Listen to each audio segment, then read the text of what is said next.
কক্সবাজারের টেকনাফের নাফ নদী থেকে বাংলাদেশি আরও ১৯ জেলেসহ ৪টি মাছ ধরার ট্রলার ধরে নিয়ে গেছে মিয়ানমারের সশস্ত্র বিদ্রোহী গোষ্ঠী আরকান আর্মি। বৃহস্পতিবার সকাল থেকে দুপুর পর্যন্ত সাগর থেকে মাছ ধরে ফেরার পথে এই ৪টি ট্রলার ও জেলেদের ধরে নিয়ে যাওয়া হয়েছে বলে জানিয়েছেন টেকনাফ উপজেলা নির্বাহী কর্মকর্তা শেখ এহসান উদ্দিন। তিনি বলেন, নানাভাবে ৪টি ট্রলার ও ১৯ জেলেকে ধরে নিয়ে যাওয়ার বিষয়টি শুনেছি। এ ঘটনায় বিজিবির সাথে আলোচনা করে তাদেরকে ফেরত আনার চেষ্টা চালানো হচ্ছে। এর মধ্যে ২টি ট্রলার টেকনাফের কাউখালী ঘাটের এবং অপর ২টি শাহপরীর দ্বীপ ঘাটের বলে জানিয়েছেন তিনি।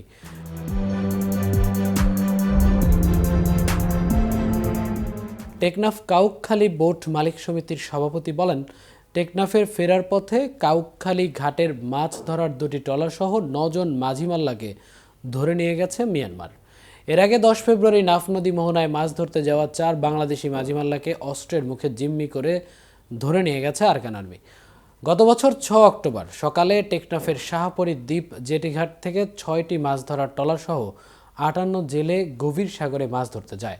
তাদের ৯ অক্টোবর অপহরণ করে সেদেশের নৌবাহিনী। এ সময় মিয়ানমার নৌবাহিনীর টহলরত একটি স্পিডবোট থেকে বাংলাদেশি একটি ট্রলারকে লক্ষ্য করে গুলিও চালানো হয়। তাতে ৩ জেলে গুলিবিদ্ধ হন। গুলিবিদ্ধ অবস্থায় একজন ঘটনাস্থলে মারা যান। পরে জেলেদের ফেরত দেওয়া হয়, কিন্তু তখন এ বিষয়ে বাংলাদেশের পক্ষ থেকে কঠোর প্রতিবাদ জানানো হয়েছিল।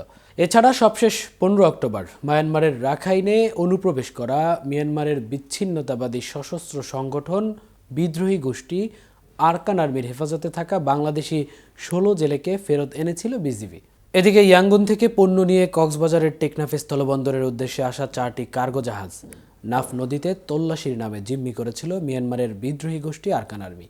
এগুলোর মধ্যে দ্বিতীয় দফায় ৪ দিন পর ছেড়ে দেয়া ২টি জাহাজ টেকনাফ স্থলবন্দরে পৌঁছালেও এখনও হেফাজতে রয়েছে আরও একটি। সোমবার সকাল ১১টায় আরকান আর্মির ছেড়ে দেয়া ২টি জাহাজ টেকনাফ স্থলবন্দরের জেটি ঘাটে পৌঁছায়। টেকনাফ স্থলবন্দর C&F এজেন্ট অ্যাসোসিয়েশনের সাধারণ সম্পাদক এহতেশামুল হক বাহাদুর এ তথ্য নিশ্চিত করেছেন। এর আগে শনিবার প্রথম দফায় জিম্মি থাকা একটি জাহাজ ছেড়ে দিয়েছিল আরকান আর্মি।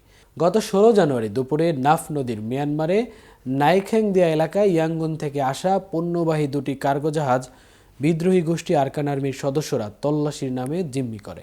পরদিন একই এলাকায় আরও ২টি জাহাজ জিম্মি করে বিদ্রোহী গোষ্ঠীর সদস্যরা। শনিবার জিম্মি থাকা জাহাজগুলোর মধ্যে প্রথম দফায় ছেড়ে দেয়া একটি টেকনাফ স্থলে পৌঁছালেও অপর ৩টি তাদের হেফাজতে ছিল। এতক্ষণ সাথে ছিলাম আমি মামুন। বিশ্বের নতুন সব খবরাখবরের আপডেট জানতে কেটিভি নিউজের সাথে থাকুন।